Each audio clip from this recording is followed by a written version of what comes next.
welcome to the fourth episode now of The Lab. We're back again, new location, new equipment, a lot of iPhones. Max's wallet is hurting. And today we've got Luke here from Lodg. G'day. Good to be on board. Thanks for having me. Appreciate the time. Awesome setup we've got here, and plenty of iPhones for sure. So hope the bank account's all good, Max. Yeah, it was an expensive week, all right, but yeah, not as expensive as how much we spend on AI tokens. So we're good. We're good. All right. Getting straight into it. Yeah. I have been hearing that you've been ripping through them, Justice. Oh, I For the AI have. tokens. Yeah. There's a LinkedIn post I need to make because that'll be some great engagement. I think I'm up to, I don't even know, 12, 15K this month. Probably end around 20. Are you burning tokens just to get on social media? No. No? I'm not one of those. It's unironic. All right. It just happens because of all the the editing and like fixing. I don't know. I probably fixed 200 issues this month on Wyatt, so it's like a lot of that and other things. Yeah. So we'll get there. 500 to go then. 500. I'd just like to point out that Wyatt's a fully functional piece of software with no issues. These are all enhancements to make the product even better. Yeah, absolutely. There's nothing going wrong at all. Nice. Pretty good. Yeah, so first thing, Luke, do you just want to give us a bit of a spiel about Lodg and what you guys do? Yeah, awesome. We started Lodg just over 2 years ago. Funny story of kind of how we got started, but going back a little bit, basically left school early at 15, 16 years old at Nelson Boys College. Went up and started working for Nick Mowbray, who founded Zuru, one of the largest companies here in New Zealand. I think they just turned over $3 or $3.5 billion US as of this year, which is pretty cool. And so that was kind of my first little stint into business. I got pretty sick of school, got pretty sick and tired of math class and science and not learning a whole lot. I could never figure out how it had any purpose in the outside world. Always questions I asked the teachers, and they could never really give me too much of a substantial answer. So, anyway, moved up to Auckland and was up there for a couple of years, which is awesome learning experience. Really chucked in the deep end. And then I met Ollie and Vinny, who are based down here in Christchurch. They've got a company called Brooksfield, one of the largest residential property developers in the South Island here in New Zealand. And long story short, all of their contractors were having a lot of issues when it came to tax time around spending GST money and income tax too early and getting slammed with big bills. And so the whole concept was coming up with a platform that could deduct and pay your tax and do your accounting in real time. So you're always square and never had a tax bill to pay again in your life. And so we've kind of been on a mission since then over the last 2 years. Growing product, innovating, trying to come up with something that is really disrupting the traditional industry. And so, we're on a bit of a wild ride, but great to be here. Yeah, awesome. And when did you start that again? Just over 2 years ago, we started Lodg. Nice. Yeah. Very cool. No, that's awesome. And what made you decide to, because it's based in Christchurch, right? Yeah, based in Christchurch, got team across the country. In Auckland, we've got a couple guys in Nelson, and then, mainly based down here in Christchurch as well. So all over the show. Awesome. And do you do company taxes or sole traders or mixture of both? Yeah, so mixture of both as of late. So we started off as just servicing sole traders, relatively basic type of accounts to go and service, and then we basically had lots of people signing up to our company to our sole trader product. As companies. Basically not really letting us know that they were companies sneakily wanting to use the product, and so that was a bit of a signal for us, if you will, that it was something that the market wanted, basically. Long story short, we had I think about 15 or 20 companies sign up to our sole trader product, and it took us a couple of months to figure out that they were companies, and so pretty quickly figured out that we couldn't service them at the time. But as mentioned, it was something that people wanted. So been on a journey over the last kind of 3 or 4 months building out a company product. And the whole intention behind it is basically replacing traditional software like MYOB and Xero, and also your accountant as well. So bringing that all into one system. And so, it's never really been done before here in New Zealand. So plenty of challenges, but we're on that ride now of building that product. Other than spending tax money other than spending money that you should be sending to IRD. What's the biggest mistake people are making with their taxes right now? Yeah, so I think a couple things. One is just the pure cost of getting it done in the first place. So, paying a Xero subscription, for example, that's going up each month in combination with a traditional accountant is something that is relatively stodgy and old school. It's been the same way for generations. And so now we've got the beauty of AI and software where we can take a lot of those manual workings where you'd usually be paying like a traditional accounting firm $250, $300 an hour and can now be completely replaced and, paid for via a cheap monthly cost to a subscription. So that's probably the main thing. The second thing is around not claiming business costs and so paying tax on your full-on revenue, which is never a good idea. So it's kind of something that we've been trying to integrate into the product and educating users around, hey, look, if you're a tradie, these are the things you could be looking out for in terms of claiming business costs and ultimately paying less tax. Yeah, awesome. And you started 2 years ago, right? So right as AI has been picking up, we like talking about AI a lot, obviously. I figured. So how has that changed the way you've grown Lodg and the way you've kind of built the business? Because that's right, that's almost like GPT-4, almost, like a year before Claude Code started. So how has that changed things? Yeah, so when we first started Lodg to now, I think we have really had like at least a 5 or 10x improvement in terms of being able to ship product into production. I think the biggest thing that we've seen lately is just around being able to come up with ideas and concepts and prototypes and be able to put that into something that people can look at and visualize and really work with in a really quick manner. So for myself, I'm not even technical, but I've been able to come up with a concept that previously I might have sent over an email, but now I can go and mock it up with a vibe coded prototype, for example, and go and share that with the wider team. So that's been a massive advantage for us. And as you mentioned, pretty good timing that we kind of started roughly about 2 years ago, opposed to starting 5, 10, 15 years ago on a completely old school tech stack. Yeah, I'm keen to hear more about sort of how you take customer feedback and like incorporate that into the product. Like, is that something you've kind of been actively doing, or how have you kind of developed over the years with that? Yeah, so we're still basically talking to every single customer who signs up to Lodg, and that gives us a unique advantage because it allows us to figure out all the different business models and all the recurring issues and problems that are set up in their current their current stack or how they currently do their tax and accounting. And so I said this to the team last week actually, but every good idea we've ever had at Lodg has come from a customer first.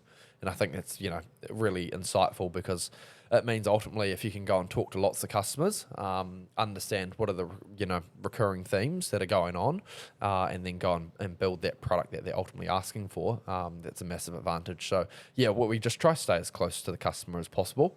That allows us all the insights that we kind of need to go and build what they want. Oh, that's very cool. Yeah, it's very cool to be able to like say that the customers are driving the product effectively, right?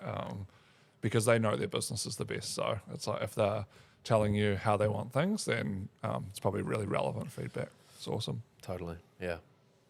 Yeah, I love the mix of that where you were talking about before. A lot of your customers maybe they don't they're paying tax on their full income, right? Where they should actually be deducting things off, but then paying tax on the delta. And then you're also staying very close to the customer. So there's both like the education and like helping them to be successful in some things maybe they don't quite know about, but then also like listening to them and asking and learning about what they need themselves. Totally, yeah, for sure. And I think one thing we've always tried to keep front of mind with Lodg is we're not trying to build an accounting software that people have to understand, in terms of we're not trying to teach you how to be your own accountant. We're trying to replace the whole concept of tax and accounting and be the guys in the background that go and sort it all for you. So what we really tell customers when we're onboarding them is like, hey, focus on putting your income through our platform, and outside of that, you'll never have to lift a finger. And I think that's a completely, shift of a mindset in comparison to traditional software like Xero, for example, where, you're taught how to do this, how to do reconciliation, how to do this and the other. So, that's one, I guess, mindset shift that we try to keep front of mind. Yeah, very cool. Yeah, trying to replace accountants, right? Do you ever get any pushback on that? Have you ever gotten into any heated arguments with anyone trying to? Yeah, totally, all the time. Yeah, we're definitely not shy that we want to disrupt, the accounting industry and I guess somewhat destroy traditional accountants. But ultimately, I think you are disrupting a small amount of people in comparison to the overall market. I think like currently at the moment, obviously the majority of people are with traditional accountants, and that ultimately means like a lot of people are suffering in terms of paying a lot more than they actually should be in reality, and ultimately getting a worse service. So, yep, sure, you might be disrupting, an industry and putting a few people out of jobs, but at the end of the day, the mass majority of the public market are benefiting from a new innovative product. So, definitely not shy about what our intentions are. Yeah, it's pretty rough, right? I think I reached out to an accountant to see, because I didn't want to deal with all this stuff, because I've been trying to just get my head on some Stripe keys. So obviously need to set up a company and then like manage all that, and then like income and all that. I didn't want to do it. So I was like reaching out to an accountant, and they quoted me something like $2,500 to set it up, plus another 1.6K, I think, to set it up. And then another $2,500 every year just to manage it. Plus I had to pay the Xero subscription. Yeah. The kicker. Yeah. And actually the actual bills from, the government, the things you have to pay to set up the company is a couple $100. Yep. So it's pretty rough out there. Totally. Yeah. For sure. What's the craziest story you've had, Luke, in terms of like a customer interaction or a situation you've been helping a customer through?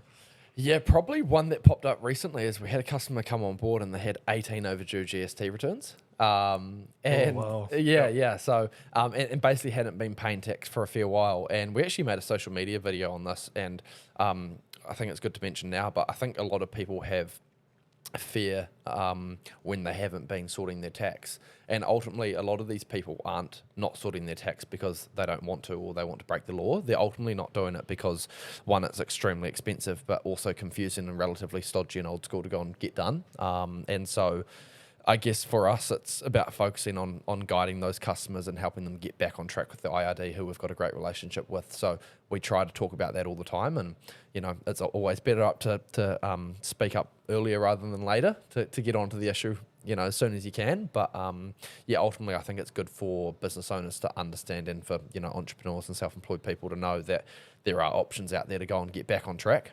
opposed to being fearful about it. Very cool. Yeah. I've seen a few of those videos. I get them sometimes, on Instagram or something. I've seen the ones that are, what is it? You're like calling a customer and refunding them their monthly something, and that's pretty cool. Did capture my attention a fair few times. So I'm really interested how you got started with that and what made you start doing that, and a little bit, what your takes are on content in general, because obviously, we're here also trying to create some content. And how that's been going for you, Yeah, interesting. So I guess we looked at traditional accounting marketing and what it was like, and it was very much been in a suit and tie, very, very professional. And ultimately, we didn't think that resonated with the mass majority of self-employed individuals, especially here in New Zealand. And so on that video specifically, the idea behind it was that the likes of Xero are continuously upping monthly subscriptions. And so how could we do the complete opposite of that? Well, the founder could call up the customers who had been loyal to us, and opposed to loyal customers having to pay increasing monthly costs of subscription, actually refunding them. And so it was a bit of a psychological flip on that whole thing. So that's kind of the idea behind the video. And it went well. I think we've got a couple to like at least 500,000 views. So jeez, pretty cool. That's pretty good, yeah. Organically as well. Do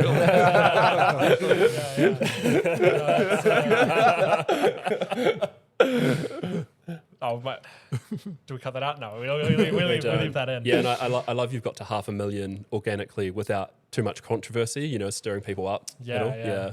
I'd love to learn how to do that if you're ever, you've got some time. For sure. I guess should probably give like the audience a bit of context to this. We have been boosting one of our reels recently over the last few days because it's been pretty funny. Max's take on rewriting Linux with AI, which the clip kind of misconstrues it a little bit. What he's actually saying is that something like Linux or like a Linux scale project can be rewritten with AI, and like a lot of spend, whereas before it would have taken a full engineering team years. But it's been getting a lot of good engagement, so we've been boosting that a little bit, and it's been pretty funny, yeah. Yeah, it's amazing what you can do with AI. You fix broken pieces of software or Linux. Or, yeah. Yeah. You mean including Linux? Yeah. See, I think here you should really just double down and we can do a whole content series. Max rewrites Linux in Rust Yeah. with Claude. Or I think Or ChatGPT. Anthropic already did it, right? They already rewrote Yeah. Linux with Claude. Rewriting Lumen with Claude. From the ground Rewriting up. Lumen with we gave that a go. Yeah, it is possible, so it can be done. Yeah, Yeah, maybe that's something we'll talk that's about later. Wyatt, right? Is it? Maybe. Yeah, kind It's of. like kind of. Yeah, basically. yeah. Yeah, basically. Yeah. On that, we were talking internally. Vinny sent me a reel at 2 a.m. the other night around someone talking about HubSpot and the costs. And so I think we spend roughly maybe $150,000 a year to HubSpot at Brooksfield. Wow. Ballpark. And it was, I think, a young kid talking about how he was replacing his CRM and he dropped $130,000 in yearly cost. So, interested to know you guys' take on, I guess, software like that is up around that $100,000 plus a year mark, and how easily it can just be replicated with, a product that can kind of be built in a week. Oh, I've been thinking about this a lot, actually. So the whole thing with HubSpot and Salesforce, right? The reason why before they haven't been able to be disrupted really is because the amount of features and like the extensibility they have. So something like Salesforce or HubSpot has, say, like random number, pull out of thin air, say they have 1,000 features. Mm-hmm. Any business that's on them, use, say like 99% of businesses use core like 15 features or 10 features, and then a random 5 features out of the rest. And so if any new product came along, they'd have to have all those other features as well, right? Because otherwise you're never going to get anyone to switch, because they have those, they might be hitting those like 15 core features, but there's 5 features that they have that the business really relies on. Mm-hmm. But now, I think the reason why those companies are really struggling, and because their share price has like gone, down like crazy. I think over half in the last like year and a half or something. Wow. Is because it makes so much sense now to just go and vibe code something, because like at the core it's not a super complicated piece of software that like a business use. Like it as a whole with all the features is very complicated, but just to build what you need to suit your needs perfectly is not very complicated for most businesses, I'd say. And so it becomes like so much more viable now, and you can spin up a MVP in an afternoon. So I actually think that companies should be building their own like CRMs and stuff for the most part. That's like Yeah, I'm not quite as certain as you, Eustace. No? I do agree the price has gone down a lot, but I think like with HubSpot or Salesforce, you also pay for the compliance. Like they're they're pen testing it, they're making sure everything's safe and secure. True. So I do think there is like a bit of a cost in that. Is it $150,000 a year? Like probably not. Like maybe realistically, maybe HubSpot should be charging like $5,000 a year or something with now that they can build things easier. But I think the compliance, and I also think like operating a vibe coded app is a bit of a battle. Like we have it here internally, like we've got to operate our apps, and like just like keeping them running and the reliability and stuff and maintenance takes a bit of time. But I do think the cost should come down quite considerably. I'd be kind of keen to see if there's any new like AI CRMs, or like who's building like the next disruptive CRM, and like are they pricing it at a more reasonable price, and does it have like better features than HubSpot? It'd be kind of cool, because someone could go and build one right that's like very, very like powerful and charge like not $1 million a year for. So yeah, Interesting. Yeah. From your guys' perspective, what is the defensibility in software and product now, with it being so easy to build? Like I think often about Lodg, and if I was to restart, I think I could figure out how to build it pretty quickly. And let's say it's taken us 2 years to get it to where it is today. I think I'd probably be able to go and do it in 2 months. So from your guys' perspective, especially with Lumen, how are you thinking about that? Yeah, I think the compliance and then the partnerships as well. So Lodg obviously has the software piece that you guys have built around like how does it all work. But then you've got the partnerships with the likes of placemakers and other companies to make things work nicely. I think that piece there still takes a lot of effort and a lot of work, and it kind of did before AI, and now it takes like the same amount, if not more. So I think that one's a really core piece.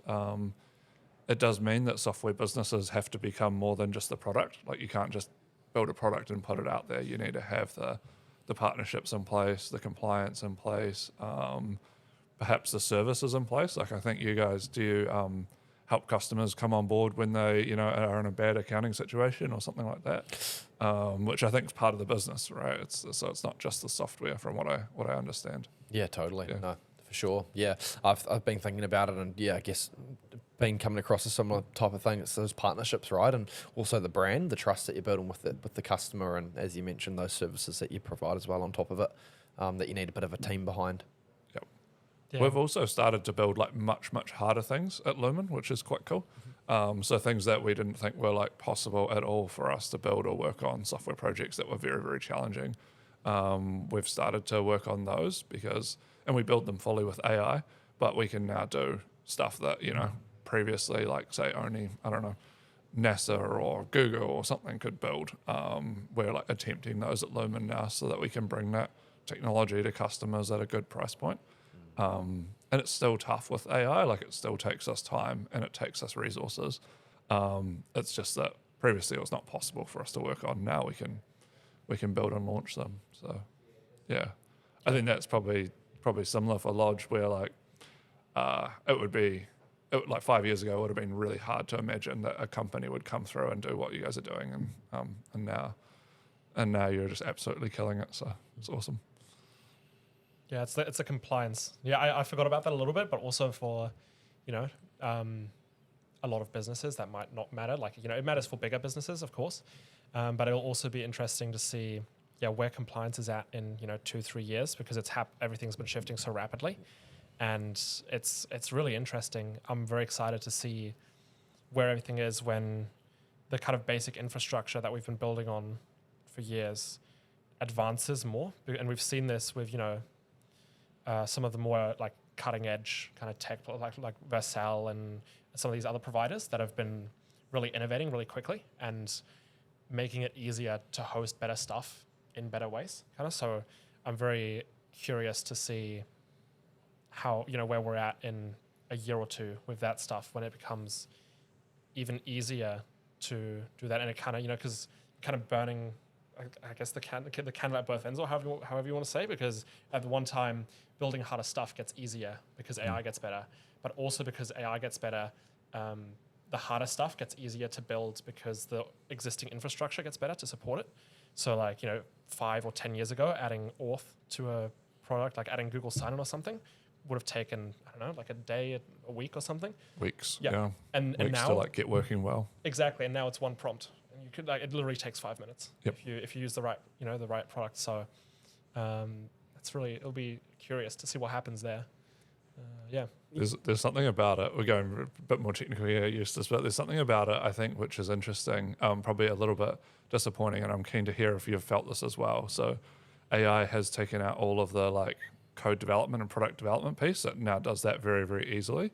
But things like logging into Stripe and getting the Stripe keys and like connecting that to your app is still sort of as hard as it always was.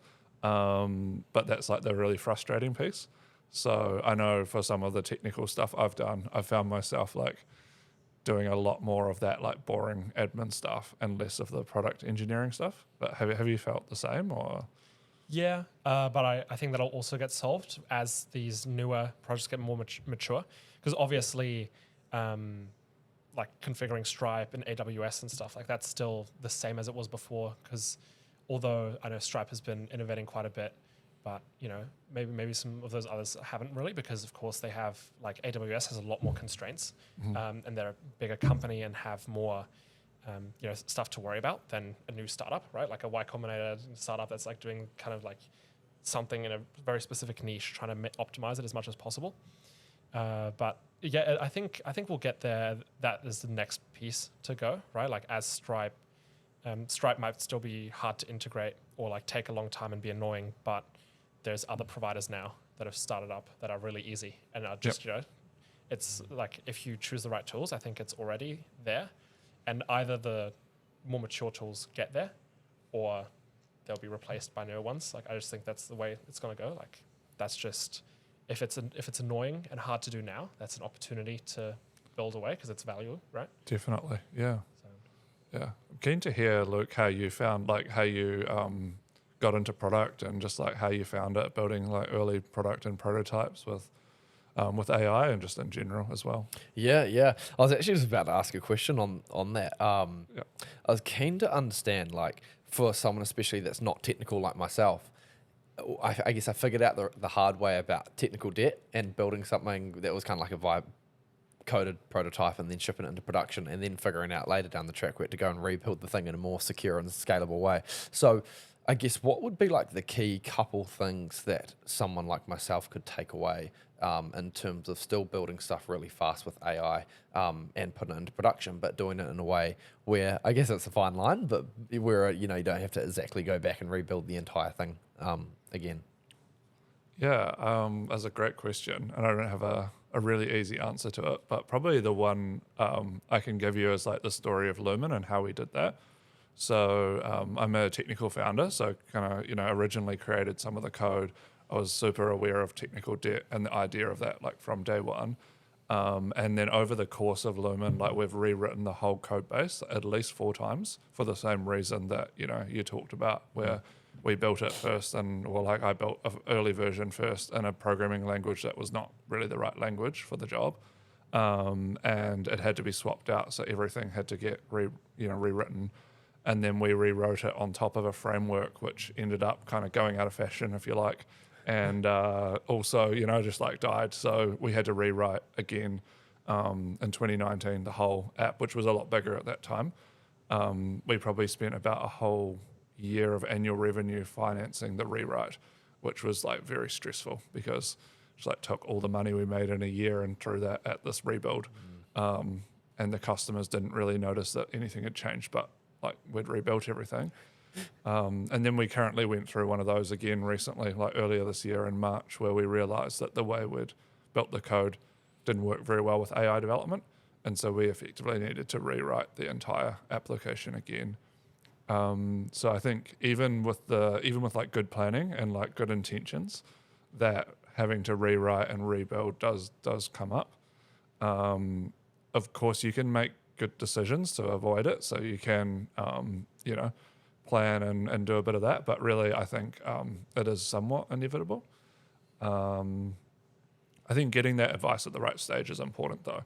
So say once, the app is out there and a few customers are enjoying it and you see the potential, then getting that extra technical advice to be like, hey, does this have legs? Like, is this done in a way that's safe is really important. But it's just on that timing, right? You don't necessarily want to start that too early because otherwise you kind of lose some of that creative vision that you get when you're first starting up. Yeah, totally. Yeah, Scott. Yeah, maybe you got, Yeah, on that one, I agree with Max's point that there's going to be rewrites and stuff. They're going to happen. I think I think building the app so that it like scales with the company and stuff is actually not important at all at the start, especially.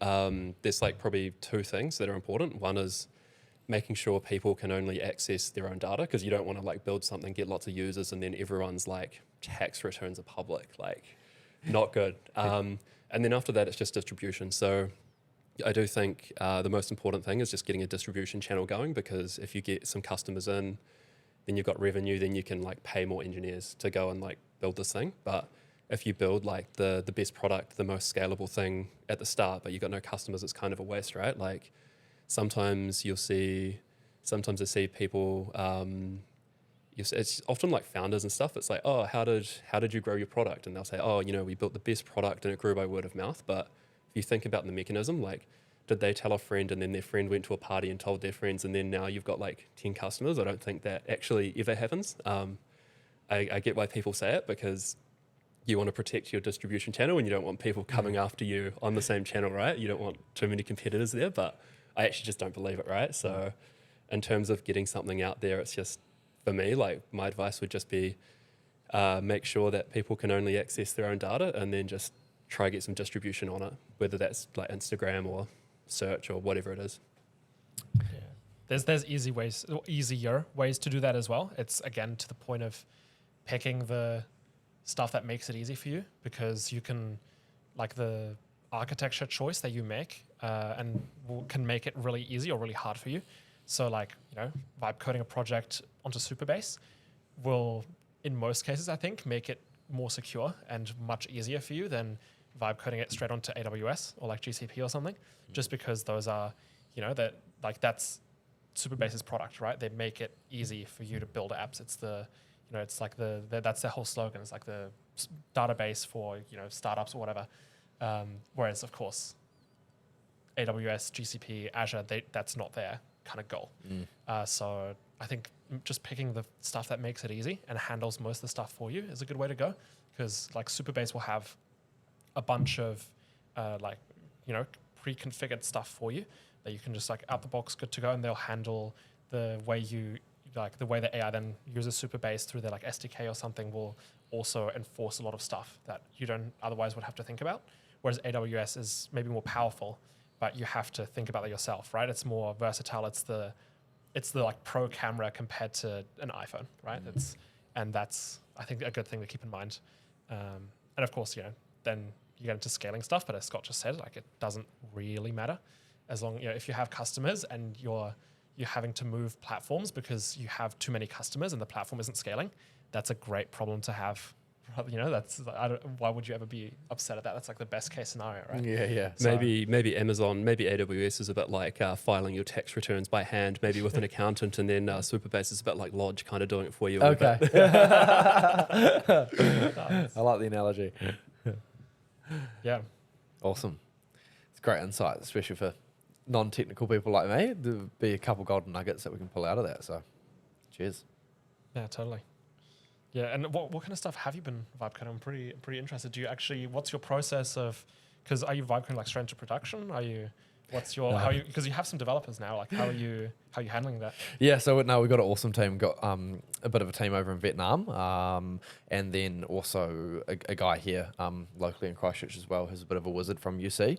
But yeah, my experience with it, basically just using Claude Code, and absolutely love it. I remember when I first figured out what it was, and it could open up in my browser. I could talk to it in plain language, and it would come up with a prototype, and then I wasn't quite right, but I could go back, and within 15 minutes, I could kind of have what I wanted. I was like, holy heck, this is awesome.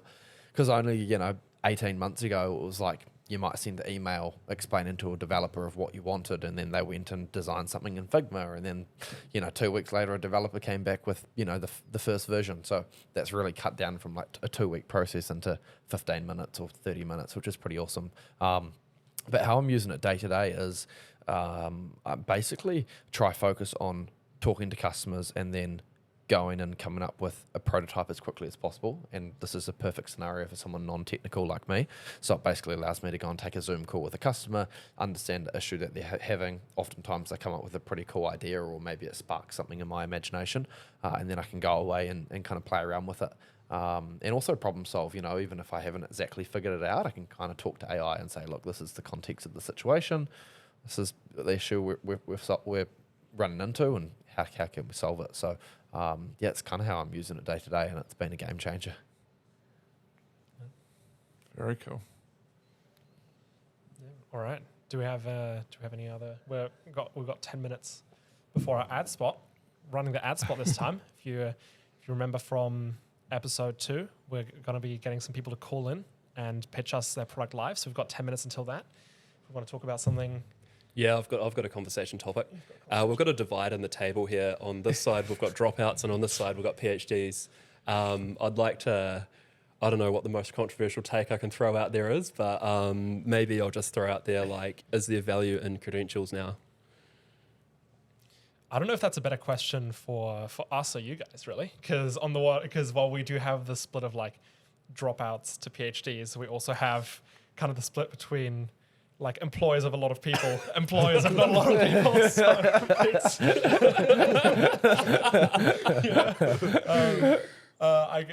because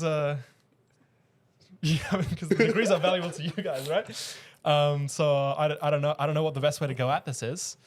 I don't know. I guess we can just like go around and see, because yeah, I guess we can justify like what was your justification for dropping out? Because 15 is like you get you get people dropping out of college and stuff, but like out of high school is pretty hardcore. So, Yeah, totally. For me, I could just from a young age never understand how I could apply the likes of what I was learning in science or math, or even English into the real world. You'd always go and ask a teacher, and I remember going and saying like, how am I going to use what I'm learning in math? It might have been algebra or something that we were learning in real life, and they would always come up with some silly example of how you might use it once every 30 years, but like nothing on a day-to-day basis. So I never really understood it. But for me, yeah, just wasn't able to see how I could apply it to the outside world. And also I didn't understand the whole idea of committing yourself financially and time-wise with university to something that you weren't positive you wanted to do. So I think if you go and talk to the mass majority of people who go and sign up for a degree, for example, and go to university, a lot of them are doing it because they don't really know what else they want to do. And from my perspective, I think, gosh, that is the most expensive and time-costly way to go and figure out what you want to go and do. You'd be far better off going and getting work experience in a few different industries, potentially traveling, going out and just working in the real world, opposed to going and spending potentially $50,000, $60,000, $70,000 over the course of 4 years. And then also on top of that, even people who are confident that they know what they want to do, like my sister, for example, smart person, went in and studied law and came out of the other side and pretty much figured out within the first 6 to 12 months of this is after she got the degree and got admitted to the bar and all of that she actually didn't want to be a lawyer. And so you think about that and it's like $80,000 down the drain, 5 years, and then, on top of that, 6 to 12 months of real life work experience, and finally you figured out that it's not something that you want to do. So that has just never made a whole lot of logical sense to me. And I think being young is such an advantage in this world. Like you can kind of get into any room or door that you want to. And so I think, being an 18, 19-year-old person coming out of high school, like you should really use those things to your advantage, opposed to signing up to something that, you're not really too sure about. Yeah, I feel I agree with a lot of the points there. It's the amount of people. I don't know if there's a study been done on this, but just from my personal experience, the amount of people, like if you take the people in year 13 in high school or year 12 in high school, and you ask them what they want to do later on, and then you ask them when they're like 25 or even 30 what they're actually doing, the percentage of people where those two would align, I would probably wager is pretty low, because obviously people change like during uni, afterwards in their job. I don't know what the exact percentage is, but like some large amount of the population doesn't work in the field they studied for. And same with like first year, like I have 6 roommates. Out of the ones, there's like 4 out of the 6 are doing something different in second year or slightly different in second year than what they did in first year, and so on. So it's people change so much throughout that, and it seems like a very expensive way to do it. I guess my rationale was mostly just that I kind of knew what I wanted to do, and I was very lucky in that I knew what I wanted to do, and I had a passion pretty early on. So once I got that opportunity, I was just like, all right, I'm going to uni to be a software developer, and now I can be a software developer. So I think I'll choose the second one, right? But yeah, it's a lot of that, but it's also difficult, and I completely understand that there's a lot of people, and I felt it too, right? It didn't feel like not going to uni was really an option, because when you're, at least to me, like in high school, the kind of like options you had was going to uni, doing a gap year if you had the money, and then or like going into be a tradie or something, and a lot of people I think get swept up in that. It's just like what everyone is doing, and everyone's going off to uni now, and so I'll go off to uni now, and it's difficult, right? But then also university does give you a lot of those, a lot more options and opportunities. Like there's also a lot of people that get to uni and then are like, oh, I really like this, because you learn so much and you just get exposed to more stuff as well. So there's different levels to it. Like I wouldn't have ended up here if I hadn't gone to uni, because I wouldn't have been exposed to like the careers fair or something. So it's difficult. But I think if you know what you want to do and you get an opportunity to do it, I think uni is a great way to go for a lot of people like straight out of high school, because it's also just like the next step, and you're independent, and it's also a great way. Realistically, like if you get student loans, or you can take advantage of that, especially in New Zealand where it's kind of interest free. You can kind of live and get your life, I guess, subsidized for a little bit while you're actively looking for the next thing. I think that's very powerful. So I guess that's my kind of take on it. Yeah, I guess over to the potentially overeducated side of the table. But first of all, what's your degree in? So I did a PhD in robotics, and I got there. Yeah, I got there in an interesting way. So I grew up Central Otago. My folks have an orchard. They work very hard, and every summer I had to work on the orchard, and man, I hated it so much. Got to when I turned 18, my options were like stay on the orchard, run the orchard, or go to university into like a professional degree. Like my parents were like very firm on like the professional degree thing, like don't go do like science or arts because like what are you going to do afterwards? Go do something like surveying. Accounting was thrown on there for a while, which I'm glad I didn't because Luke would be putting me out of a job real soon. Accounting was on the table, but I really liked math and physics, hated English. So, and then one of my friends, like I always thought like mechanical engineering meant you're a mechanic. And I was like, man, I hated the orchard so much, like working with my hands. I want to do like the opposite of working with my hands. But, one of my buddy's dads was an engineer, and then I started speaking to them, and I was like, yeah, man, cool. Like, you guys get to do some math. I'm like, I'm down for this. Went to uni, did the engineering degree. I actually almost failed 7th form. I got like 60-something credits in 7th form, which is like a fail unless you do well in 6th form. So, like, I scraped through that thing because I was just playing cricket all day. For the Zoomers in the crowd, what's 7th form? Oh, is that year 13? Is that the last year of high school? That's the last year of high school. Okay, so just about failed the last year of high school. Yeah. Went to uni. I actually thought I was signing up to like a real social hall of residence. It was not. It was the real nerdy one. So I ended up studying real hard, getting into engineering school, and ended up in my final year got offered a PhD scholarship. Took it because I was always very interested in taking like. It's maybe a bit, I don't know if it was arrogant, but it was like, man, like people were doing such cool projects in university, and then I look at the products in the world and it's like, man, like there's something wrong here, right? Like the cutting edge of stuff and like the stuff we get to use is like, it's not even close. It's like, man, this is so dumb. So I'll go to a PhD and like try to get a job working in like an applied lab or something, like bringing research or cool stuff actually into people's hands. So that was always the intention. I never really gelled with the academic world and writing papers. You do it because you have to, but it wasn't really my jam. So I did that, spent 3 years writing code, which was epic. When I left high school, I didn't think I was smart enough to write code because I had a few friends writing code and they were like real smart and real nerdy. And I was like, man, I'm never going to be that smart. Got to my first year of uni and we like had to write a wee bit of code, and then it was like, oh, cool. Like I can kind of do this. It's kind of fun. So I just ended up kind of doing a wee bit of that. But I never thought like, I just actually didn't think I was smart enough to be able to do it because it's so hard, right? You look at it and it's like, what the heck is this? Like, so yeah, did the PhD, ended up in a research lab at Tate. It was a pretty fun job. Just like, half of it was like hacking together prototypes. And then another part of it was pitching customers coming through. So that was real fun. Like, Nice. It was a real cool mix. Learn a bunch about like sort of reading the room and like, you start and like, people falling asleep and you change it. It's like cool. But that's how I got there. So a slightly different track. It was more like avoiding working on the orchard and then finding something from that.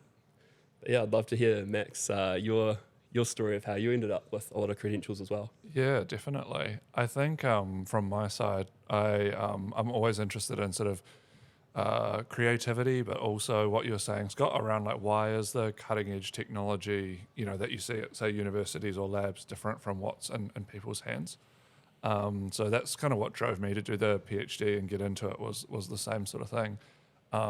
The thing I really liked about the PhD was it allowed me to try stuff and fail, but like with a safety net. A lot of this comes down to my advisor there. Like the PhD program is, largely run by an advisor who kind of mentors you through. And the most incredible thing he kind of allowed for me was to go off and like try a bunch of stuff and have like all these crazy ideas And then probably most of them he knew they weren't going to work anyway, but he just kind of let me do it. And then I got to kind of like try it and fail and it didn't work, and then readjust and try it again, and kind of it didn't work.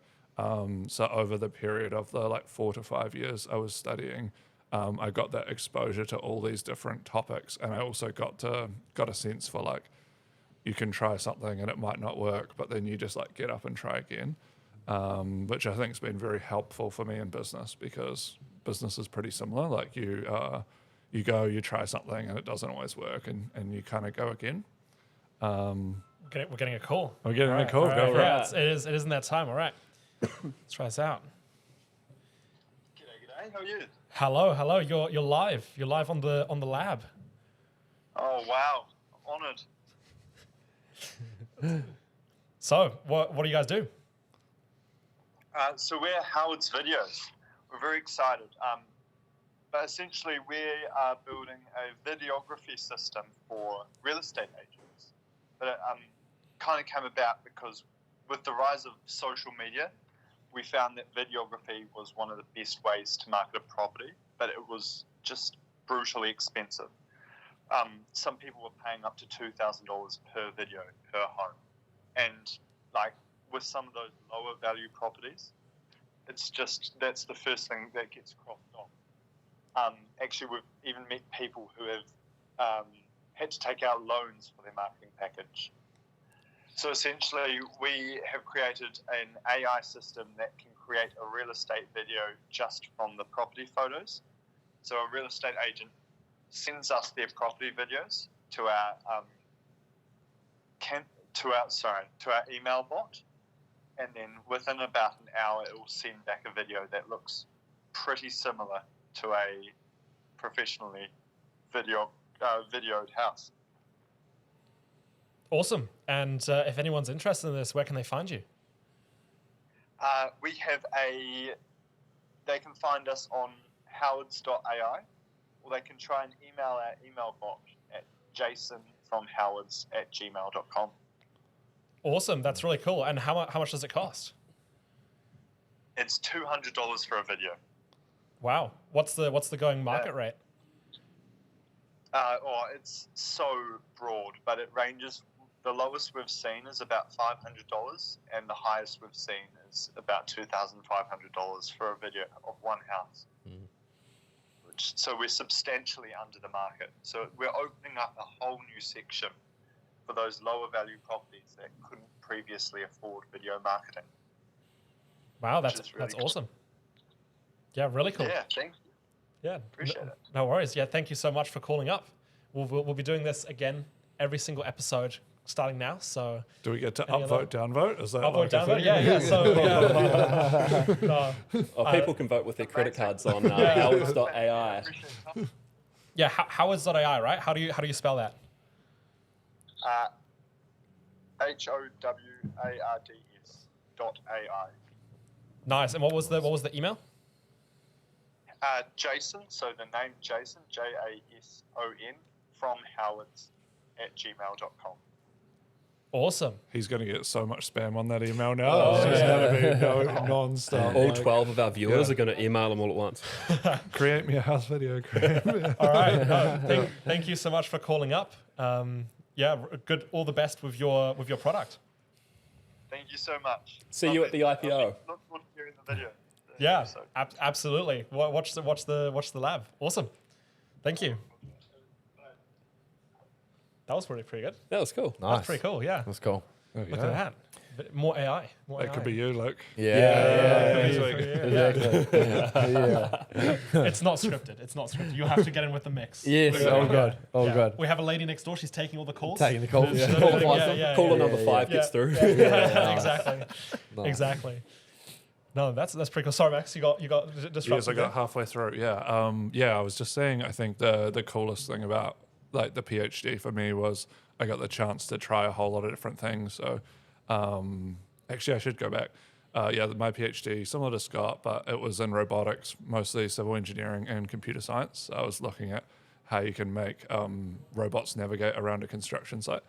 And yeah, the coolest thing was just the fact that I got to try a lot of stuff, and it often it like failed, but there was a bit of a safety net. Like it wasn't failing on my bank account, it was failing on the university's bank account. So thank you, the university, for that. But yeah, I think business is the same. So it was really cool. It's something we also try to get going here in like our R&D department at Lumen, is just like try a whole lot of different things and allow people like yourself, Eustace, to come in and like work on projects and test them out and kind of like see where they go. So I don't necessarily think you have to go to university to get that experience. I just think that university is one way to go there and experience that and make the university pay. Or you could probably go into the private sector and like experience that in an R&D department and like make the company pay effectively. But either way, it's the ability to try stuff out and have like limited consequences if it doesn't go go the way you want it to go. So I love what you said there, Max, about being able to try some things and they don't quite work on someone else's bank account. I think it's the key piece of innovation, though, right? It's like you can't have innovation without things going wrong, and it's especially important in tech because like tech's moving fast, and for you to kind of do well, you've got to try lots of different stuff. Yeah, I heard a really interesting thing the other day from, I don't know if it was an economist or something, but he was saying someone like famous, important. He was saying you're not going to find entrepreneurs or CEOs at chess tournaments. You're going to find them at casinos, because it's one of those like high risk, high reward scenarios, and like to make money you got to risk it. So that was something interesting. I think that aligns very much with the kind of research and side. Like a lot of tech, it's like expensive. It's R&D. Like the biggest advancements we've gotten have been out of sometimes small, but a lot of the time big budgets and things going wrong a lot of times until one time they do, right? Like maybe like SpaceX or something, or like all the rocket company startups that are around the world that are blowing up rockets left and right, and then on their 10th or 100th or whatever try, they finally get it, and it's really valuable. Yeah. So it's very interesting. I know we've kind of like, I don't know if we've actually really talked about, I guess, our takes on actually dropping out. We've kind of just talked about our kind of background. But yeah, I'm really curious to see, to hear, especially from Max and Scott over here, how you guys weight a degree now when hiring, and if you think that degrees are at all necessary anymore for hiring, and what kind of what your general opinions are around that. Yeah, definitely. I think the interesting thing for us, like the way we do hiring for technical roles at Lumen, is we have technical interviews and technical filters. So we are looking for people that come in having those skills and having that ambition, but whether they got that from a degree or whether they got that in their own time doesn't really matter. So I think having the skills and having the ambition is very, very important. And for some people, they learn that through university. Other people have learnt that, in their own time. Either way, works for us. So that would be how I would summarize our approach to it. Yeah, and software, like the software industry is not regulated, say like civil engineering or law, where you need to, go get your 4-year degree and then go get like an IPENS or reach the bar or whatever. So in that respect, like we don't strictly, you don't strictly need a degree to be a software engineer. Like it's just not a thing. Which really just reinforces the like you're like hiring the person, not their credentials, effectively. Yeah, and it's the skills, right? And that was a big part that played into my decision to drop out of uni, because like I was just not learning the things that I needed to. Like on the one hand, I was trying to catch up with software and trying to learn so much about AI and where everything's going, and I really saw the divide between that and what uni was teaching. And it's it's not necessarily their fault, because this stuff is moving so fast, and they also have constraints, right? Like anything that has strong constraints at the moment is kind of having a really tough time, because the stuff is just moving so fast. So whether it's compliance or universities, because for them to teach something, for the most part, for it to be a course or to actually become part of the curriculum, it has to be kind of proven. It has to go through some review. Someone has to create like content and like, around it. The lecturers have to be able to, teach that content and stuff, and that's all well and good for, like databases and object-oriented programming, which has been around for 30 years now, 40 years, but not for all this new stuff where it's going. And so I saw it was actually like a pretty big risk for me, because I wanted to do software. I knew that's what I wanted to do, but if I had stayed in uni, like I wasn't sure whether I would actually end up getting to where I wanted to be, because I think at the moment it's a sad reality, but it's pretty. I think it's pretty scary being a software engineering or comp sci student at uni anywhere right now, just because of like the constraints that unis have on them, and how fast everything else is moving. And if you're not taking control of your own learning, and you're only doing what university is doing, if you're just doing the projects that you're doing in courses and stuff, you're always going to lose to the guy who's just like vibe coding stuff on the weekend. So it's just how it is. Yeah, what's your thoughts on Eustace, whether the universities in computer science just need to teach harder courses? Because my kind of take on it is that right now a lot of the stuff in the computer science courses at university is relatively easy, especially with AI. Even without AI, it's still relatively easy. And it wasn't until I started to do like the really hard like path planning or kind of mechatronics or electronics courses in my degree, which I started to enjoy that stuff and realized like that's a bit harder. But yeah, what are your thoughts on whether the universities just need to teach like harder or more obscure topics? Oh, it's tough because you need the technical foundation. I really believe programming is very similar to learning a new language in how you're changing your kind of way of thinking, right? There is, when I was doing, not so much anymore, but when I was actually like really learning programming and doing programming problems every day and really going hard on that stuff, I would actually, like there would be times where I would dream, or, like in code or logic or whatever the best way to describe that is, just how when I was, because English is not my first language, just how when I was learning English, I would have dreams, like the first ones where stuff would be happening in English. And I really felt that. So it's really tough because you need to start at the basics. But, there's such a large spectrum and it scales so quickly.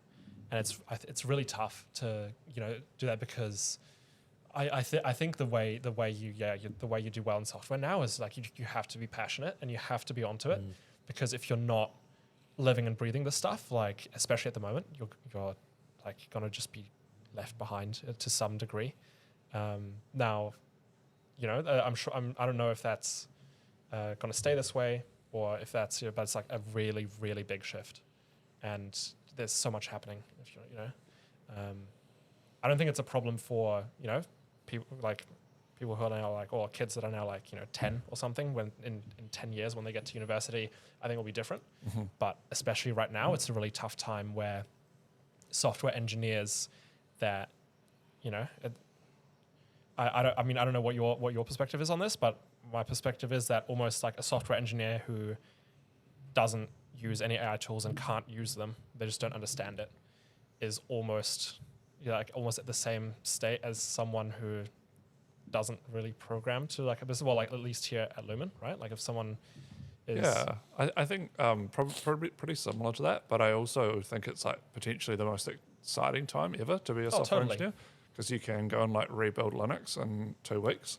So, which is another viral reel. Look at that. It's just something that was like has never been possible ever before. Was not possible 2 years ago, and now it's like within the capability of a software engineer, or even like someone non-technical perhaps, who's never written code before. They might have that's a go also at that. for people who are passionate, right? Because like it's exciting if you're passionate and you love this stuff. If it's just a job to you and it's just more stuff that you need to learn in your own time, right? Because if you're just like there's a lot of software engineers that are really passionate and love tech and love what they do. But, as in any job, there'll also be some who are meaningful percentage that doesn't likes maybe what they do, but isn't really passionate. Like they're not going to go home and watch 2 hours of videos every night, like catch up on the news and really go out of their way, spend their own money on these own tools, build their own projects, do their own stuff, just because they love it that much. So it's really exciting for the people that really love it. but it's a lot of work and effort for the people that don't. It can turn from one into the other pretty quickly. So I think it's much easier now than 2017 because we've always had the thing of like, you have to learn some languages, you have to learn how to use a database, a back-end server and everything. Now we're doing it with AI, much easier. 2017, we were doing all of that stuff, and you had the framework wars between like React, Angular, Backbone, Meteor. So now you've got like 5 front-end frameworks to learn. They're all new, so they're all kind of like not very good. At that point, like web tech was moving so fast that it was like there was a new thing out every few weeks, right? And then Kubernetes was just getting started.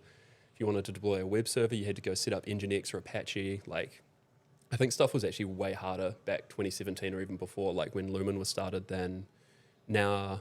Sure, things are changing now, but you've still got like an LLM that can help you and you can ask it questions. The hard thing about coding before was like, man, I can't do this thing. I've got this real cryptic message from like the C++ compiler. You go on Stack Overflow and some guy's like given some answer, but it's actually kind of different to your problem. And it's like, oh man, I'm just going to copy paste this thing and like, it doesn't work. Yeah. So I think it is like right now, sure, it is a case of if you want to get really good at coding, you need to go down the rabbit hole. And we've seen that with the people, even non-technical people in the office that have built products. They're like down the rabbit hole, working a lot.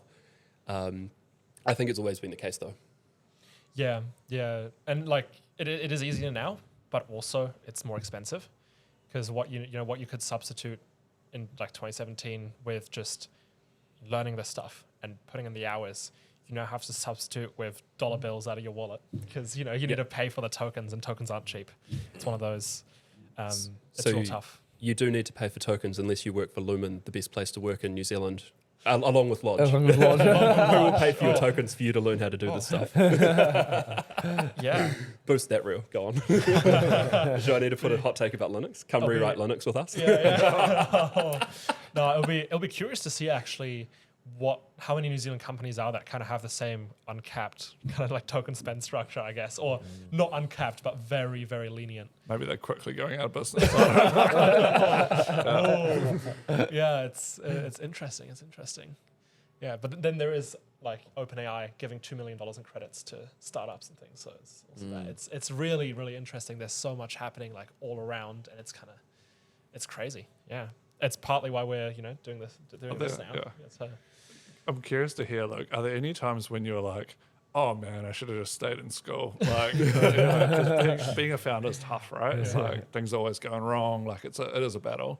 But yeah, can you hear like, well, there times where you're like, oh, just should have done sixth form, Yeah. To be honest, the only time I've ever thought anything along those lines is to go back and play rugby, really. So not really. I was basically at school to play first 15 rugby and eat my lunch. So not really. But you are right. Like, I don't think entrepreneurship or running a business is for everyone. It certainly is difficult. And I think I was lucky at an early age to go and have that experience at Zuru because I just saw how many things went wrong on a day-to-day basis. And it was cool being in that environment because they had such a mindset that was driven down by Nick around failure being a good thing and failure being important in business. And it was almost like a fast failure thing. It was almost a challenge to go and make as many failures as you could, opposed to something that you go and avoid. So that's kind of just always been ingrained into me since that early age, and kind of tried to carry on that mindset since. But yeah, you certainly are right. There's when you got issues on a Sunday night and you're up to 1 a.m, 2 a.m. trying to solve them, sometimes you do contemplate like, oh, maybe there's a easier option. But I think, what I'm wanting personally out of life kind of comes along with that. And I don't think you can have your cake and eat it. So, I think with that responsibility comes a lot of privilege as well. So, Awesome. Yeah. What are everyone has like strengths and things that they find harder or more draining than, other things. Some things for some people are easy. Some things, the same things might be quite draining for another person. For yourself, what do you find are like the tough or kind of challenging things as like day to day as a founder? Anything that reminds me of school. You're really fully sold on this idea. Yeah. I think it also didn't help that I was just terrible. Like I had no ability to basically go and focus on following what a teacher would kind of tell me to go and do, and then you had the homework once you got home from school, and then all that whole jazz just didn't work with me. So I don't think that helps my my case. So maybe I'm going slightly tough on university and school at the moment, but just naturally I was never good at that stuff, so I don't think that helps. But yeah, back to your question, in terms of things that I find difficult, I think probably the most difficult thing is really just putting up with the amount of issues that go wrong. I don't think if there's anything, too specific outside of that, but I do think you've just got to build almost a real muscle for how much stuff just goes wrong on a constant day-to-day basis, and it happens everywhere. It happens in product, it then happens in sales. Once you've sorted one of them, then the other one's not working as well, and then on top of that you got people as well, which I'm starting to figure out is also quite difficult to get right.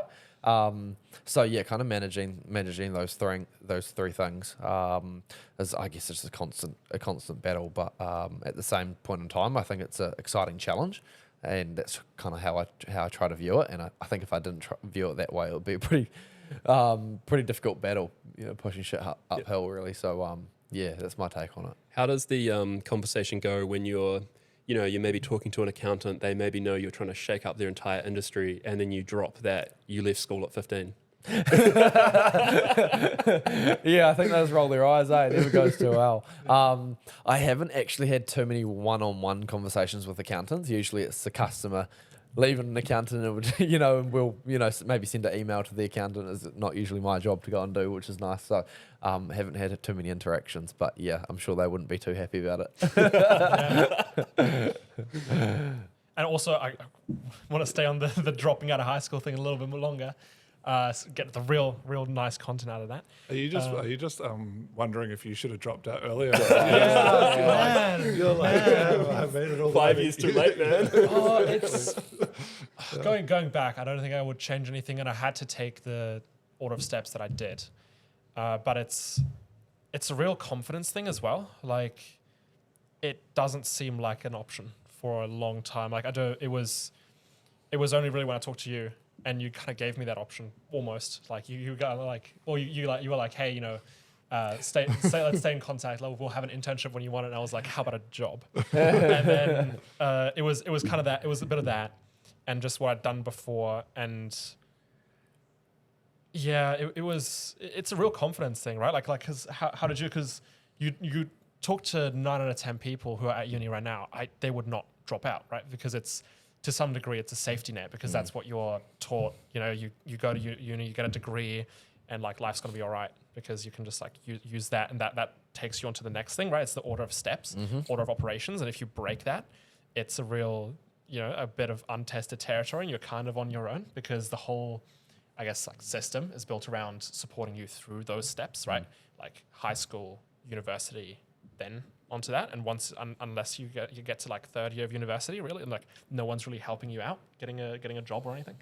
That's very true. Very true. I think the fear factor, just scoping out in life in general, stops people from doing things that they possibly could get into earlier. But you're completely right. I guess the whole system is kind of built around you. You go through primary school, high school, and then you go into university, and that's the way you go and get a job, unless you're maybe a tradie. Would be the only exception. And so, yeah, I think going against that grain is a very weird and new concept to people. I think it's becoming more and more normal now due to the rise of social media and people kind of working for themselves online. Kind of can start to see, what I can actually go and earn a 6-figure income a year, for example, online from my laptop. And 10 years ago that was never possible. So I think there is starting to be more and more change. But you're certainly right. Everyone's kind of viewed it that way forever. For me personally, I kind of hit a bit of a home run. I obviously got offered the job from Nick, who at the time I think might have been like the second richest guy in the country, and that was at 15 or 16 years old. So, going into that, I never really thought university or a degree was that important, and it was like the soft skills and the street skills that were going to serve me a lot better for where I wanted to go anyway. And then, having someone like that come in and say, like, don't go to school, don't go to university, come work for me, you'll learn like way more, and you also figure out what you want to go and do, is kind of like quite reassuring. So, yeah, I think that is very true what you're saying, but I also think if people go and talk to the likes of like Max or Nick or other people who are employing, I think there's started to be a bit of a shift where people care less than they used to around do you have a degree, do you not, and more around other skill sets. Yeah, it's the hard work. It's the being curious, being willing to do stuff, and kind of work for it, I guess. Yeah, but yeah, it's again like the confidence, right? You need to go and actually have those conversations and actually kind of put yourself out there, which I get is like pretty difficult for a lot of people because you don't know where to start, right? Like it was, it's really interesting. Yeah, and I guess like all the channels that you are given are pretty crowded and it's like it's tough to see outside because no one's advertising right? Like, at uni, the only kind of channels that you're given are, like careers fair, where everyone else is also looking to get, like an internship or something. So you're mixed in with thousands of other students that are, everyone's just trying to, do you have an internship? Do you have an internship? Can I have an internship? Yeah. And then at the same time, you don't really get any other options that are advertised to you. So it's really, it's tough. It's tough because if you don't go and find some kind of opening somewhere that you can, put yourself in, if you don't know where to put yourself, then you're never going to be in the right position to actually take advantage of anything like that. So. Yeah, interesting. Yeah, I guess the way that I always viewed that, or how I maybe worked around that was, for me, it was always how can I get around someone that I want to be like one day, like who's already in the position that I want to be in. And, I think we all naturally idolize certain people, regardless of what we're into, whether we're into math, whether we're into rugby, whether we're in software, whatever else it may be. And so for me as a young person, I was basically just trying to find someone who was where I wanted to be and go and work for them for free. And I think you do have a unique advantage as a young person to kind of get a foot in the door. Lots of people will open up the door simply because you're 15, 16 years old. And so, if I could kind of give one tip, I guess, to young people trying to go and do that, it would be, hey, who's already doing what I want to do one day, and go and knock on their door, and it might take 5 or 10 phone calls, but ultimately a little bit of persistence and trying a few different contacts, like you can go a lot further than you think. Yeah. And people are more willing to help than you think as well. And with less, like the first actual like work I got as a developer wasn't here at Lumen. It was like contracting, and it was just I saw that someone these people needed to have something built, and I was like, I want to do this. I had messed around a little bit with making some like scrappy websites and stuff, but I hadn't made anything more than like a statistics calculator on like a website before. It was like a dashboard with data and like actually aggregating and like working on stuff. And I literally just told, I was like, hey, I want to, like, I built you guys this demo. I built like the crappiest little piece that just like kind of showed glimpses of something working. And I was like, I want to do this. And the first thing what they said was, do you know TypeScript? And I'm like, no. They're like, do you know anything about databases? I'm like, not at all. And it's like, do you know this? And I'm like, no. And then they're like, but they still gave it to me anyway, because I managed to convince them. I was like, oh, I'm learning this right now. And like, I was like, all right, yeah, you told me about TypeScript here. Look, I just wrote this thing in TypeScript. I can do it. So I think, people are more willing to, if you just kind of advocate for yourself, I guess people are willing to do that, right? You just have to try. Yeah. What do you think, Max? I think that, that passion and that ambition is super important. It's just like hearing that story and just thinking about, why they might have given you that job. And I do think, having that ambition and like, I don't know, and honesty, I don't know right now, but I'm learning it and I'm gonna get there, I think is very, very important. And that's definitely something we look for when we're hiring at Lumen as well. On a slightly different topic, I know, Luke, you're a rugby player, right? You're quite into rugby. And I know we also have Scott here who did competitive cricket.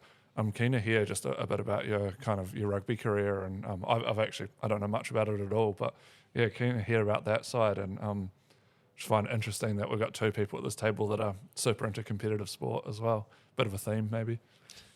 Bit of a theme, yeah. So for me, my rugby journey started very early, 3 or 4 years old. I actually grew up down here in Christchurch, and we moved up to Nelson after the earthquake. So rugby and cricket as well actually has always been in the family blood. And so, yeah, I guess it was just something that Dad did. He was always super keen into it. My little brother was into it as well. And then as you kind of go through the ranks, you always got that ambition of, looking at the black jersey, especially as a young rugby boy in New Zealand.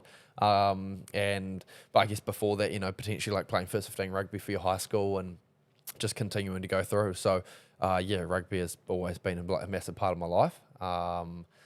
Pretty cool being able to play like the national game and seeing all the support around it, in the country. It's pretty awesome. That's kind of a little bit about rugby, but yeah, certainly full on. And as you kind of get older and older, it doesn't really slow down either. It's always pretty intense, especially if you go into like semi-professional, professional rank. So. Not too sure what's going to be next for me in rugby. We'll see. Depends probably how well Lodg goes, but kind of juggling both at the moment. But it's an exciting challenge. Do you think there's go for it. I just want to cough. Yeah. You're good. I was going to say, do you think there's something similar about competitive support? Do you think there's something similar about competitive sport and business or founding businesses? Because I often see, when we get into like high-end businesses or business coaching, a lot of people in that space tend to be, have a history of competitive sport, or they have come from that background. So an example would be, Joel, our Chief Commercial Officer at Lumen. He's always been very, very involved in high-performance sport, currently coaches like some of New Zealand's top teams. So, what are your thoughts on that? Is there a bit of an overlap there? Or? Yeah, certainly. I think a couple key ones is one, like competitiveness, like ultimately going up against competition is something that happens in both sport and in business as well. Identifying competition, breaking them down. Hey, what do they do well? What do they not do so well? How can we go and beat them on a weekend? Or, in business, it's obviously 24/7. There's certainly that. And then probably like the whole team connection side of things as well, working with team, getting people on board with the vision of what you're trying to go and achieve, building culture, getting the right people on the ship ultimately, whether you're on a sports team or in a business, it's obviously super important. So I think there's a lot of overlap for sure. Yeah, awesome. What do you think about that one, Scott? Yeah, I agree. So my cricket journey started, I was pretty young. I was like not very good at all. Like I was really bad, and then I was interested in it, and then Dad like found someone, like a local person, to give me some coaching, and then I got some coaching and I got like a lot better. I was from the country, so it was a bit weird. Like it was always hard to make like an Otago team if you're from the country, but like I went through and did that, and for me that was like the first thing that I had where it was like something that I wasn't very good at and I didn't think I could do, but then I just put some work in and I did it. And for me, that's like the kind of, if I think back to like where I get a lot of self-belief, it's exactly that. It's through sport. So it's the thing of where, maybe I'm not very good at the moment. You kind of have to be bad at the start because everyone's bad at the start. And then if you just work at it according to some kind of structured plan, like you're doing kind of the right things and you're working at it, you're chipping it away, you're pretty consistent, then you can go a lot further than, what you might think. Aside from that, I think a big part of it is like the mental side of it for me. So my cricket journey, like I went through age group, didn't make the transition from like high school to university and like fell out of the system, didn't perform very well when I was 18. But for me, the mental skills I think are very important. So as you said, there's a competitiveness. It took me like, after I stopped playing cricket, it took me 5 or 6 years to even play social sport and not be like, holding yourself back and like, and now I'm back like actively looking for something to compete in. It's like, it's nuts. But I think the mental skills are real important where, it's like focusing on the process. You can do all the right things and things won't necessarily go your way, which, we run the A/B testing program in Lumen and that happens so much. And a lot of that's just reinforcing like, failure's good. Like, you learn from it, you keep going. Like A/B testing, you get one out of 10, but when you get a win, it's huge. So it's about keeping belief through that, all the team stuff. I think there is a lot of parallels. Obviously, it draws a certain kind of person who's quite competitive and driven, but there's also the sports psych stuff, which is very much a learnt skill. Like that's where I was weak, and then you go learn some skills about, like working on the process and focusing, controlling what you can control and going from there and isolating like, we got the result wasn't what we wanted, but did we do the right things? Yes, we did. Or maybe should we have tweaked some things? Maybe we should have. But that's totally cool, right? Otherwise, you get into a position, you see it with sport as well. It's like the result doesn't go your way, and you're like, oh man, like that was so bad. I did something so wrong, and you go change stuff, but actually you're doing the right thing. It just happens. So I really enjoy it. Like from sport, I think all that stuff's pretty epic. And yeah, for me, I got a lot of self-belief from just like the transformation in sport and stuff like that. Yeah, would you say there's something in there about like learning that hard work pays off and like feeling the reward after, you know, trying and failing again and again and just like keeping at it and then doing that? Is like building work ethic, or I guess what you might call it? Yeah, I think that's definitely part of it. I think you have like sports psych, which should actually be just renamed performance psychology. You know, it's just easier to measure than in a business context. And then of course there's the hard work thing where consistency and discipline pay off over a period of time. There's other things as well, of course, but and we have it with like, you know, we started a podcast and it's like, well, episode 1's going to be A, the hardest one we'll ever do, and B, the worst one we'll ever do. And there's this like harsh reality where things are hard and you suck at them at the start, and so everyone gives up after like 1 or 2 goes. But if you are a bit more consistent and just know, like, you trust the process a wee bit, sometimes it's quite surprising where you end up. And some people call that like hard work or discipline, but it's kind of just at some point you just got to show up and keep showing up for a wee bit. And, you know, sometimes it works out, sometimes it doesn't, but you can be quite surprised. Yeah, you heard it here first, folks. You only need $25,000 of equipment and 15 hours of your life, and you can be right where we are here. Yeah. Podcasting's never been more accessible. No, that's Totally. that's pretty good. No, that's pretty awesome. We've also, should we order some food? Yeah. Should we order some food, and then when it gets to do like a bit of an intermission?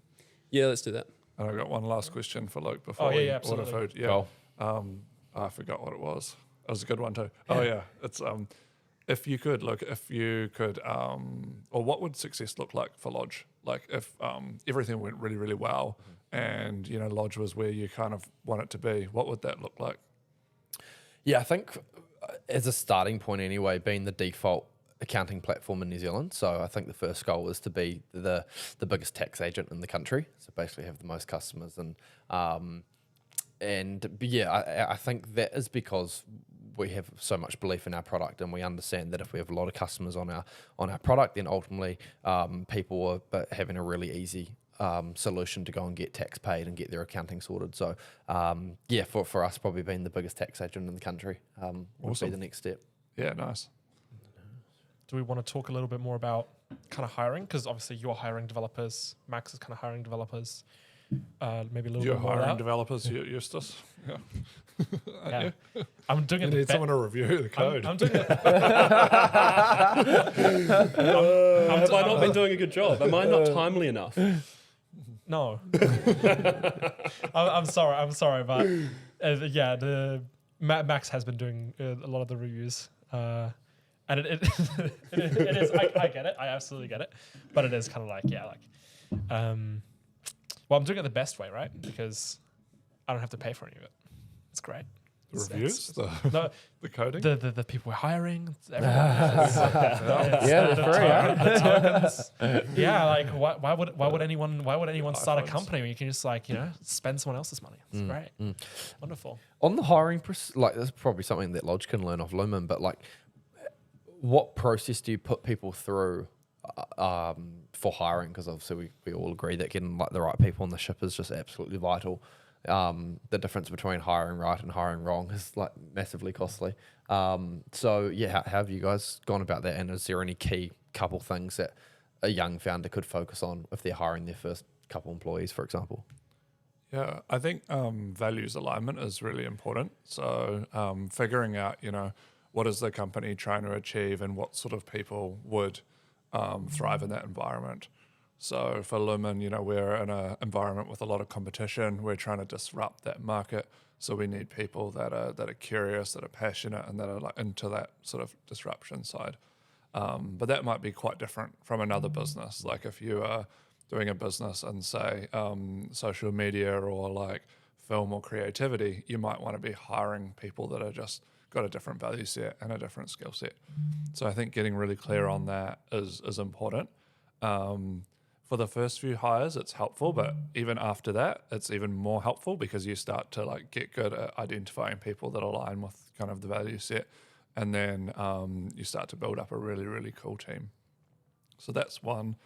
The other one we like to do at Lumen, we do run like a pretty extensive hiring process. So we try to get as many of the team members in the office to interview that person as possible, including from like across different departments, because everyone will pick up something slightly different and will take away something slightly different during the hiring process and have slightly different feedback. And some of the most, important feedback we've got when we're hiring for a role doesn't always come from the hiring manager. Often it comes from somewhere else in the company. They just picked up on something that we want to drill into a little more. So that one's been really, really good. It also gives the whole team an opportunity to meet the new hire. The downside of that for most Lumen interviews is that to do that, you have to run someone through a lot of rounds. And so we often do find we're running, quite a lot of rounds on hiring someone. I think the most recent salesperson that came into the company in the New Zealand office here went through 8 rounds of interviews. Wow. It's not 8 interviews, it's 8 rounds. And each one she may have talked to 2 or 3 different people. So, Yeah, right. Pretty full on. That's not always the case, but it's a bit of an extreme case. But I would say don't hold back on that, because each time you learn more about the person and you get more information, you can make a good hire. Yeah, interesting. And on that, one thing that we've experienced recently, but when you're extremely desperate to fill a role, maybe you've got a customer success person that you urgently need, or maybe you need a developer or whatever it possibly could be. How do you balance getting the right person on board and going through a thorough process, but also sometimes, as we know in business, you urgently need someone to fill the role yesterday. So how do you balance that? Yeah, my answer would be don't do it, man. Don't hire the person because you need them right now. Because hiring the wrong person is can be really bad for the company. So we've gone lots of times where we've been desperately in need of someone, but we've just held out and kind of run interviews over and over again. But yeah, it can be very painful and it can be hard on the team. Here at Lumen, we've got some open roles and we've got some things that are not running, as well as we would want them to run, but we're just waiting for the right people to come into those roles. Nice. Yeah. And what about the technical? Yeah, because the technical interviews tend to be pretty broad as well, right? The last one you did, anywhere from expected value of customers to how would you optimize an AI model that's playing chess, and it's Yeah, we did some pretty hard stuff. We did some effectively research grade neural network questions that kind of come up in research papers, but I think that was suitable for that specific role and the interest of that person. Honestly, on technical interviews, I can hear your thoughts as well on this, Scott. Often I find the technical piece the most clear. Someone either has spent the time and learnt the skills, and they've got the projects to back that up, and they can make the examples. Or the other side is that they haven't done the projects, they haven't done that self-learning, and I generally find that one reasonably easy. Often it's the softer side, the ambition, the passion, the curiosity that is a little bit harder to pick up, and that's probably what I spend a lot more time thinking about or losing sleep over. Yeah, it's easy to tell, right, when someone is technical, because there's certain characteristics and there's certain things that they'll say that you pick up on, okay, yeah. And there's when they talk about how they build stuff, there's if it's one of those things. Yeah, what do you think about the technical interview, Scott? Yeah, I agree. I think it's the part where it can be extremely clear. For a lot of the ones I've done, it's a clear yes or a clear no. The way I like to run them is talking about something someone's done because it's something that they're strong with. And what I'm trying to get a feel for is do they understand the thing they've done? If there's something they don't understand, are they going to tell me, yeah, I don't know that part, or are they going to make it up? And sometimes it goes both ways. If someone's, kind of, and it is the case sometimes where someone will believe, you'll disagree on something and whatever. So I think that part's really interesting. If someone gets to a point and they're like, oh, I don't know, that's fantastic.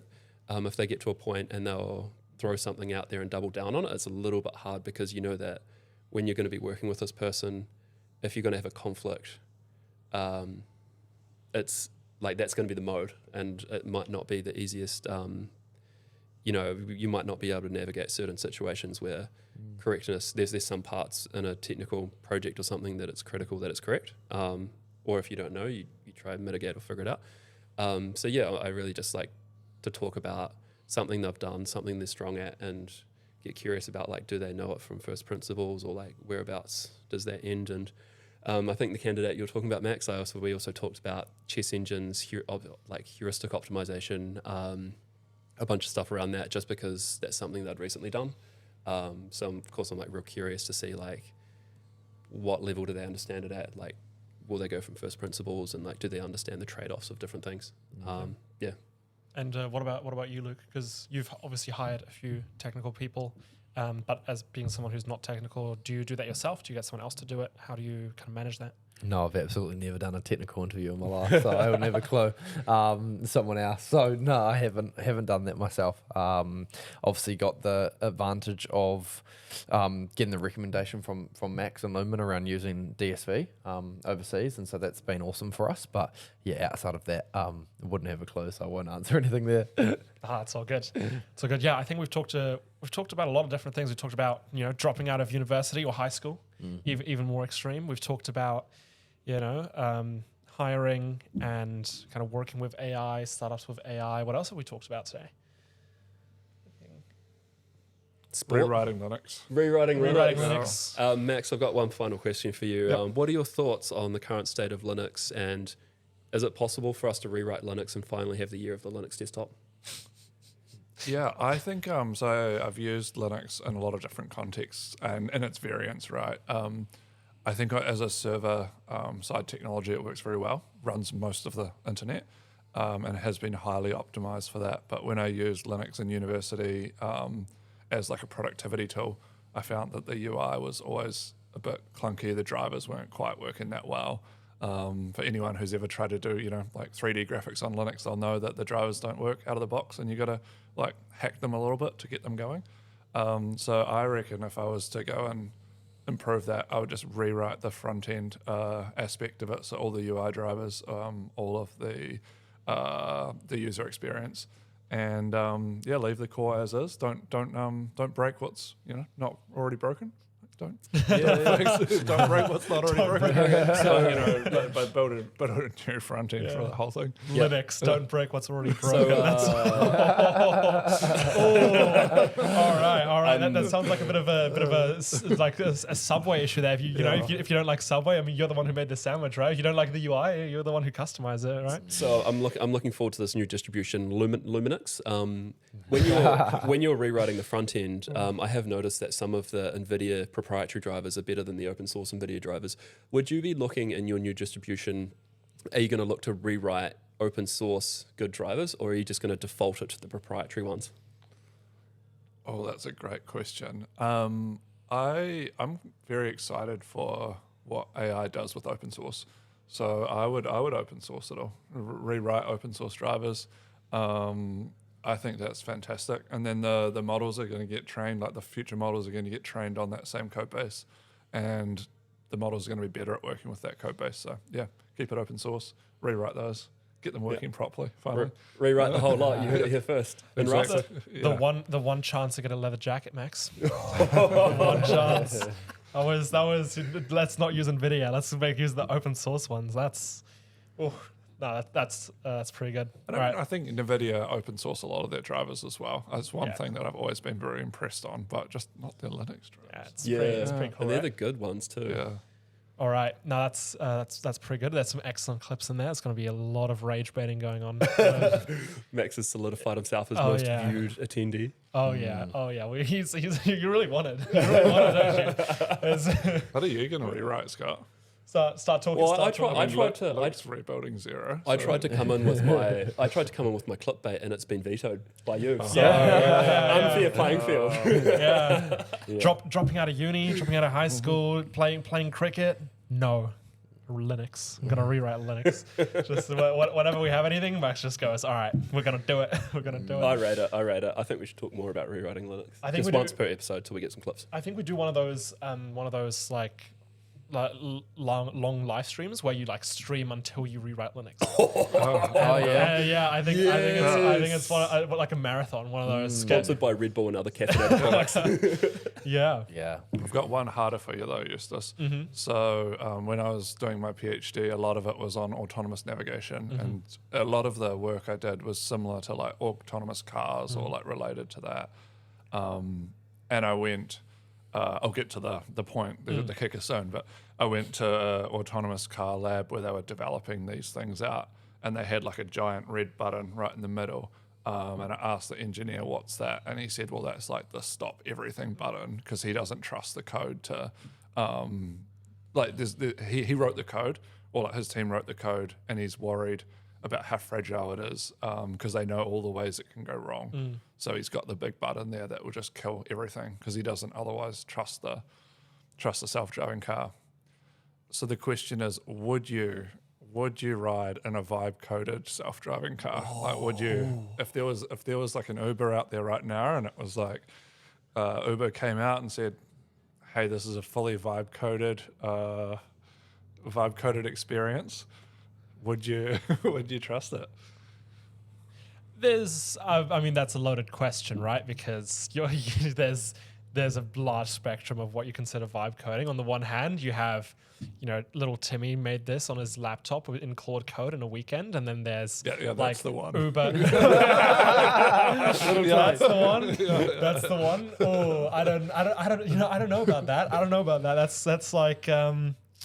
If I do that, you have to ride in the car that Hugh is making. The electric car. I'll ride in the vibe coded Uber if you ride in the vibe coded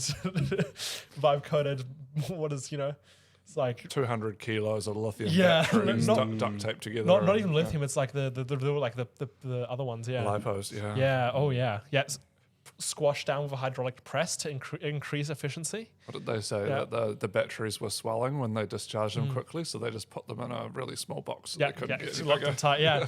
No, I think that's I think that's a good place to end it. There went a little bit unhinged in the end, but really good. Thank We you. got to ask Luke the question of whether he would.